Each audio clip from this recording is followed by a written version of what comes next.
All right, the drink we're about to make is a ball of fun. So if you have a party and you want to have a good punch to serve to everyone, this is just for you. Everyone's going to have a ball of fun with this one. I'm just going to serve it as a single drink, though, okay? So obviously, just up your ingredients for however many people you have. We're going to do a 1 shot of Bacardi Limon and also 1 shot of triple sec. Follow that up with 1 shot of Absolute Citron. There we go. And we're going to fill it the rest of the way with some good old fruit punch. There we go. A little bit on the bar, never hurt anyone. And we'll just mix this up.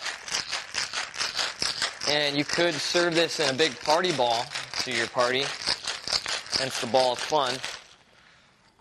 But like I said, we're just going to serve this as a single drink. Have our glass ready. And give it a pour and a straw. And that's it. Bottoms up.